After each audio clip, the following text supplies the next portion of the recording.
रस्त्यावर दिवे लावले. दिवे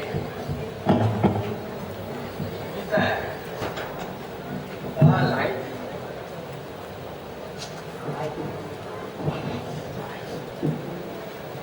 बिजली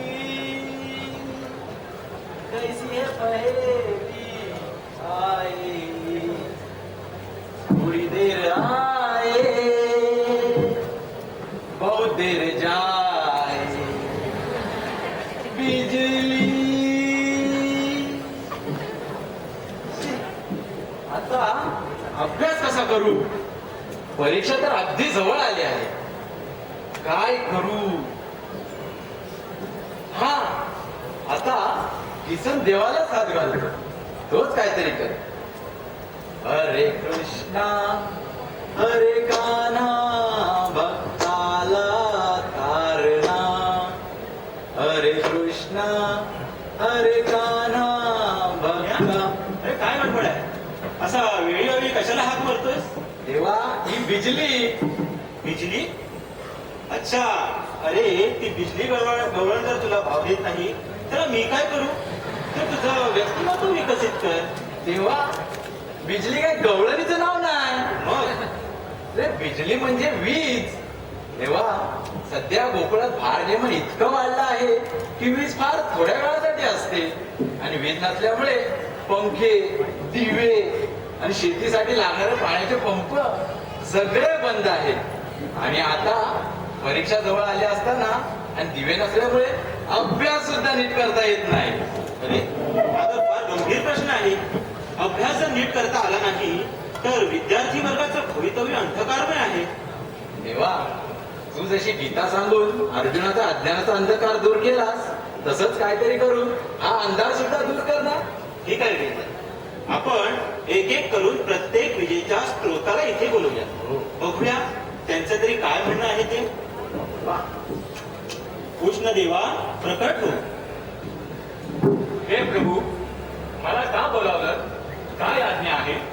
कृष्णदेवा कदाचित तू आपलं काम नीट करत नाहीयेस असं वाटतंय आणि म्हणूनच तुला इथे बोलवलंय. प्रभू मी तर आपलं काम अगदी नीट करत आहे. काय तक्रार आहे ती स्पष्टपणे सांगा बघू.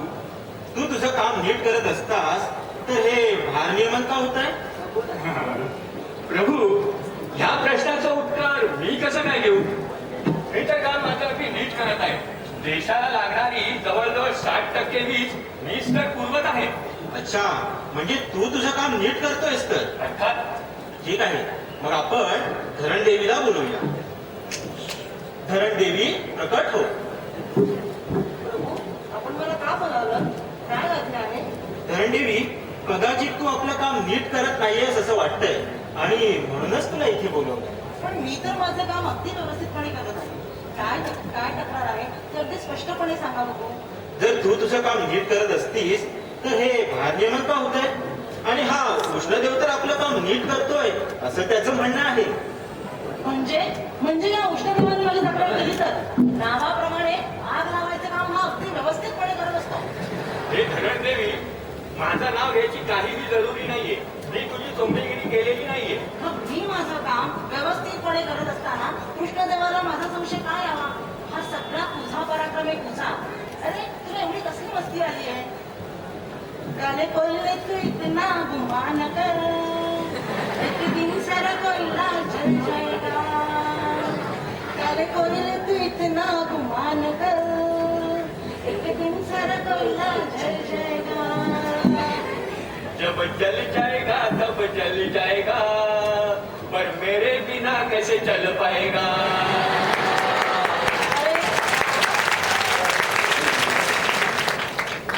अरे तू नाशिवंत आहेस नाशिवंत आणि मी अविनाशी आहे. भविष्यातलं भविष्यात बघू. आज देशाला लागणारी जवळजवळ 60% वीज मीच तर पुरवत आहे. हम काले है तो क्या हुआ ताकत वाले है. हम काले है तो क्या हुआ ताकत वाले है. सबसे ज्यादा बिजली देने वाले हैं. हम काले है तो क्या हुआ ताकत वाले है. तुम्ही भांडू नका. धरणदेवी तू अजून माझ्या प्रश्नाचं उत्तर दिलेलं नाहीयेस. कृष्णदेवा मी माझं काम अगदी व्यवस्थितपणे करत आहे. 25% वीज मीच तर पुरवत आहे. कुठे अंधाराचे जाळे झाला मोकळा प्रवाह. कुठे अंधाराचे जाळे झाला मोकळा प्रवाह. धरणातून यावाही विजेचा प्रवाह. कुठे अंधाराचे जाळे झाला मोकळा प्रवाह. अच्छा, म्हणजे जवळजवळ 85% वीज तुम्ही दोघं पुरवत आहात. पण भविष्यात तुम्हाला साथ देणारे तंत्रज्ञान विकसित होत आहे की नाही? भविष्यासाठी नवीन पर्याय उपलब्ध असायलाच हवे.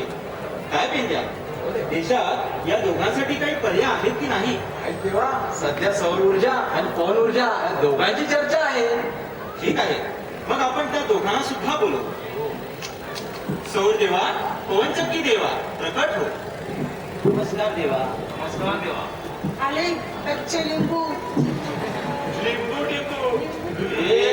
छोटा बच्चा जान के हमको ना समझाना रे. डिबिडिबिडम डम, डिबिडिबिडम डम. अकल का कच्चा जान के हमको ना समझाना रे. डिबिडिबिडम डम, डिबिडिबिडम डम. अरे ना दिन दिन ना दिन दिन नाचना चालेंगे. छोटा बच्चा जान के हमको ना समझाना रे. डिबिडिबिडम डम, डिबिडिबिडम डम. तुम्ही दोघे अजून नवीन आहात, पण तुम्ही तुमचं काम सुरू केलं की नाही? हो श्रीकृष्ण देवा, मी तर 2% वीज पूर्ण पडायला होतो. 2%. आणि त्याकरता आपल्याला पवन देवाचं सहाय्य आहे. तेव्हा माझी भूमिका फार वेगळी आहे. हे माझे छोटे छोटे सौर पॅनल, सौर कंदील, सौर कुकर, सौर वॉटर हीटर या सर्वांचा ग्रामीण भागातील जनतेला खूप फायदा होतो. आणि या पेंद्याने जर एक सौर कंदील आणला असता ना, तर त्याच्या अभ्यासात सुद्धा आज विघ्न आले नसते. कृष्णदेवा, हा आमचा अपमान आहे. तुम्ही आम्हाला ह्या 2% वाल्यांबरोबर बसवता. अगदी बरोबर. या चिल्लर पार्टींची आणि आमची काय तुलना? चिल्लर पार्टी, चिल्लर पार्टी, चिल्लर पार्टी मी. Why this चिल्लर पार्टी, चिल्लर पार्टी, चिल्लर पार्टी. त्याचे नाव छोटे छोटे, याचे काम खोटे खोटे. Why this चिल्लर पार्टी, चिल्लर पार्टी, चिल्लर पार्टी. कृष्णदेवा, धरणदेवी, अहंकार कधीही चांगला नाही. जसा तुमचा वेद निर्मितीचा वाटा मोठा आहे, तसा मनाचा देखील मोठेपणा दाखवा. जशी आपली भूमिका समजवली, तशी इतरांची देखील समजून घ्या. तेव्हा आमची भूमिका जरी छोटी असली ना, तरी आम्ही स्वच्छ आहोत. या विष्णुदेवासारखे carbon dioxide, sulphur dioxide, nitrogen oxide असे विषारी वायू वातावरणामध्ये सोडत नाही. त्याच्यामुळे पृथ्वीच्या तापमानात सुद्धा वाढ होते. त्याशिवाय हा राखेची देखील निर्मिती प्रचंड प्रमाणात करतो. त्यामुळे आपण पर्यावरणाला घातक असते. याच्या धुराने जीव घुटमळ, आमच्या फुफ्फुसाचं जातंय फळ. लाड समजून केलं खुळं, या भूमीला लागली झळ. काळा कोळसा तुझे वाझळ, लागला फळ. काळा कोळसा तुझे वाझळ, लागला फळ. अरे पण पर्यावरणाची नासधूस तर सोलार प्रकल्पामुळे सुद्धा होते. 1000 मेगावॅटचा सोलार प्रकल्प किंवा पवनचक्की यासाठी जवळजवळ 100 चौरस किलोमीटर म्हणजेच 10 बाय 10 किलोमीटर एवढी मोठी जागा लागते. पण 1000 मेगावॅटच्या औष्णिक प्रकल्पासाठी फक्त 1 चौरस किलोमीटर एवढी छोटी जागा लागते. म्हणजे जवळजवळ 100 पटीने कमी जागा लागते. 1000 किलोवॅट धरण प्रकल्पासाठी 60 ते 70 चौरस किलोमीटर जागा पाण्याखाली जाते. त्यामुळे विस्थापनाची समस्या निर्माण होते आणि मोठ्या पुराचाही धोका वाढतो. पण सौरदेवा, तुमचा भरोसा कोण ठेवणार? सूर्यप्रकाश काय दिवसाचे 24 तास असतो. कहीं दूर जब इंदर जाए, तू किसी के काम न आए. गुम हो जाए तेरे भरोसे रहने वाले, अंधेरा ही पाए, अंधेरा ही पाए, अंधेरा ही पाए.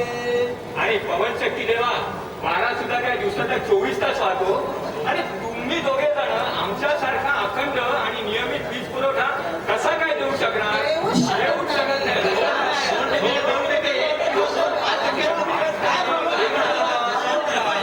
भांडू नका. मी तुम्हा सगळ्यांची बाजू ऐकून घेतली. तुम्ही प्रत्येकजण आपापल्या परीने प्रयत्न करत आहात. पण आपल्या देशातील लोकसंख्या लक्षात घेता हे प्रयत्न फार कमी पडत आहेत. शिवाय ग्रामीण आणि शहरी भागातील वीज पुरवठा यामध्ये सुद्धा तफावत आहे. तेव्हा माझ्या तुमच्यासाठी काही सूचना आहेत. कृष्णदेवा, तू पर्यावरणाची हानी कमी कशी होईल याकडे संपूर्ण लक्ष केंद्रित कर. कार्बन सिक्वेस्ट्रेशन ह्या तंत्रज्ञानाचा अभ्यास करून तुझ्यामुळे होणारे प्रदूषण कमी कर. धरणदेवी, तू मोठ्या धरणांबरोबर लहान धरणांवर देखील भर दे. त्यामुळे जास्त विस्थापन होणार नाही आणि पुरांचा धोका देखील कमी होईल. शिवाय तू समुद्राच्या लाटांपासून सुद्धा वीज निर्मितीची शक्यता पडताळून घे. सौरदेवा, तू तुझी कार्यक्षमता कशी वाढेल याकडे संपूर्ण लक्ष केंद्रित कर. त्याशिवाय तुझी उपयुक्तता सिद्ध होणार नाही. आणि पवनचक्की देवा, तू तुझ्या एरोडायनॅमिक डिझाईनवर जास्त भर दे. त्याशिवाय तुझी कार्यक्षमता वाढणार नाही. आणि पेंद्या, भार नियम हा का आज उद्भवलेला प्रश्न आहे का? आणि इतके दिवस तू काय झोपला होतास? उद्याच्या उद्या जाऊन 10 सौर कंदील घेऊन ये. शासनाने त्यावर सबसिडी देखील दिलेली आहे. आपल्या गोकुळातील ग्रामपंचायतीच्या आवारात ते नीट लाव. परीक्षेच्या दिवसात रात्रीच्या वेळी हा परिसर अभ्यासिका क्षेत्र म्हणून घोषित करा. सौर कंदिलाखाली अभ्यास करा आणि आपलं भवितव्य उज्ज्वल बनवा. एक गोष्ट विसरू नका, ही प्रतिकूल परिस्थिती फक्त तुम्हीच अनुभवलं असं नाही, तर आपल्या देशातील कित्येक महान लोकांनी सुद्धा रस्त्यावरच्या दिव्याखाली अभ्यास करून उज्ज्वल यश संपादन केलं आहे. आजची परिस्थिती समाधानकारक नसली तरी त्यावेळी इतकी वाईटही नाही. आणि एकमेकांची उणीधुणी काढण्यापेक्षा एकमेकांचा आधार बना. आपण सगळे वेगवेगळे असलो तरी एकच आहोत हे कधीही विसरू नका. आणि जन हो, तुम्ही सुद्धा या उपक्रमास हातभार लावा. विजेचा गैरवापर टाळा. ऐकताय ना? वापर नसताना विजेची उपकरणे बंद ठेवा. विजेची बचत ही देखील एक प्रकारची वीज निर्मितीच नव्हे का? मिले सुर मेरा तुम्हारा, तो सुर बने हमारा. सुर की नदियां हर दिशा से बह के सागर में मिले. बादलों का रूप लेकर बरसे हल्के हल्के. मिले सुर मेरा तुम्हारा, तो सुर बने हमारा. मिले सुर मेरा तुम्हारा, तो सुर बने हमारा. मिले सुर मेरा तुम्हारा, तो सुर बने हमारा. तो सुर बने हमारा. तो सुर बने हमारा.